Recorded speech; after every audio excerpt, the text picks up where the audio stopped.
Selamat datang di Novel Bersuara. Sebuah cerita yang berjudul Bunda, Bukan Wanita Malam. Episode 10. Oleh autor Kolom Langit. Dengan If sebagai pengisi suara. Selamat mendengarkan.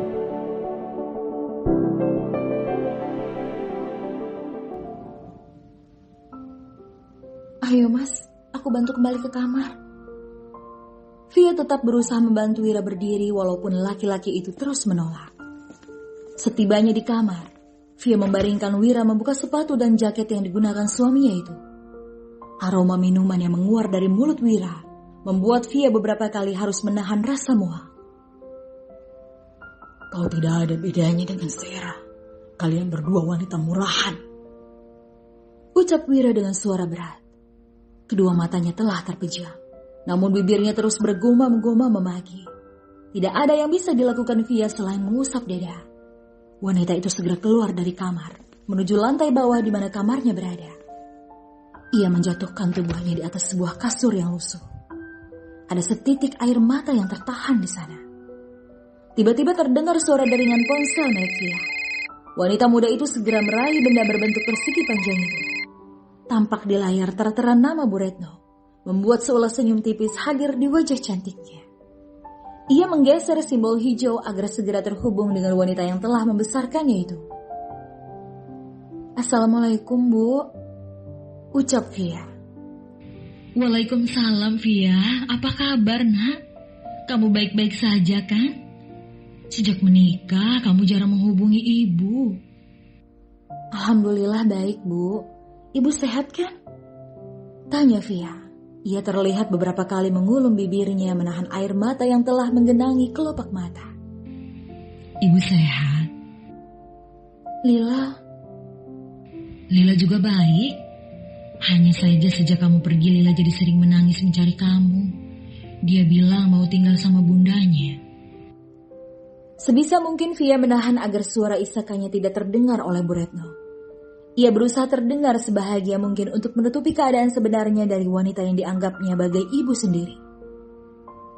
Kalau begitu, biar nanti aku minta izin Mas Wira untuk membawa Lila tinggal bersama kami, Bu. Iya, kasihan Lila terus-terusan nangis. Dia belum terbiasa tidur tanpa kamu. Ya sudah, Bu. Nanti aku akan bicara dengan Mas Wira. Kamu jaga diri ya, nak. Jangan terlambat makan. Kamu itu selalu lupa untuk makan. Mendengar ucapan Bu Retno membuat Via tak dapat membendung air matanya. Tidak, Bu. Mas Wira itu baik dan perhatian. Aku tidak kekurangan apapun di sini. Ucapnya berbohong. Syukurlah, nak. Ya sudah, nanti ibu hubungi lagi ya. Panggilan pun terputus. Via kembali meletakkan ponselnya di atas sebuah meja. Ia menangis sejadi-jadinya di kamar sempit dan pengap itu. Rasanya Via tak dapat lagi membendung kerinduannya pada sosok gadis kecil yang selama 4 tahun ini mengisi hari-harinya. Kehadiran Lila menumbuhkan alasan bagi wanita itu untuk bertahan hidup. Sore itu Wira sedang duduk di ruang tengah dengan sebuah laptop di pangkuannya.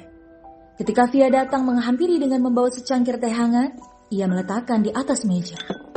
Namun sama sekali Wira tak meliriknya. Tak peduli sebaik apapun Via memperlakukan suaminya itu. Bagi Wira, Via tetaplah seorang wanita yang buruk. Mas, ada yang mau aku bicarakan? Ucap Via takut-takut.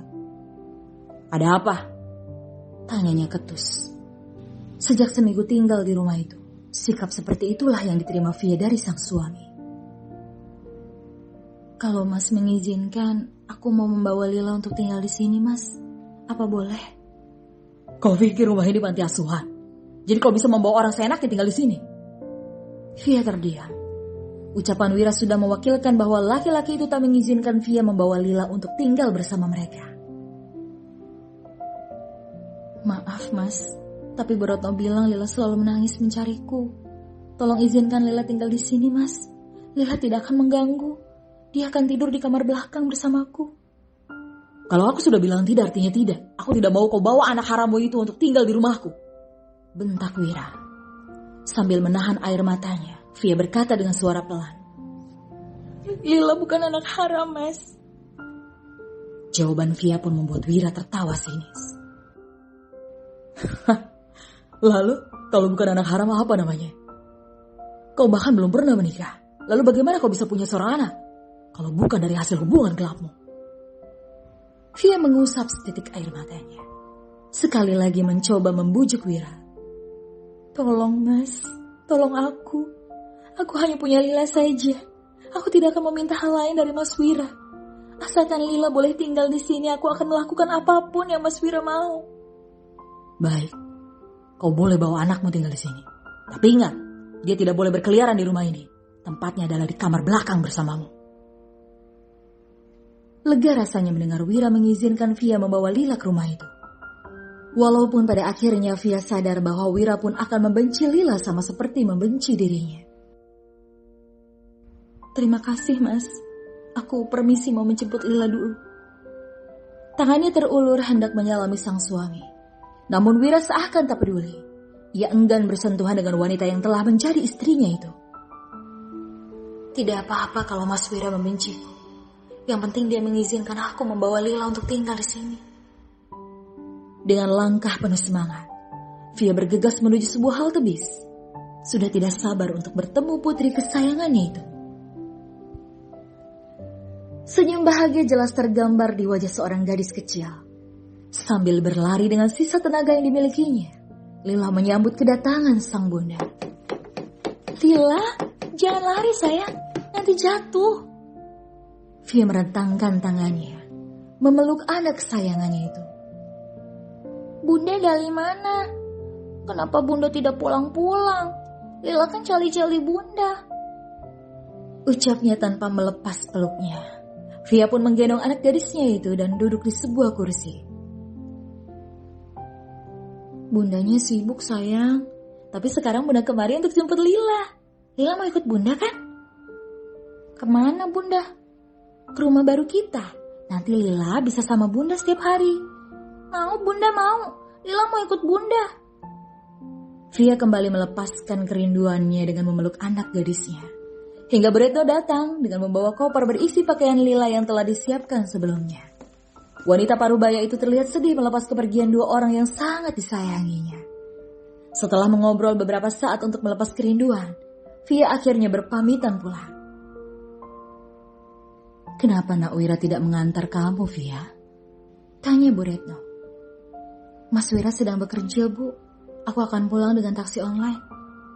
Via tersenyum cerah, seolah kehidupannya dengan Wira berjalan semestinya layaknya pasangan suami istri pada umumnya. Oh, sudah pesan taksinya? Sudah, Bu.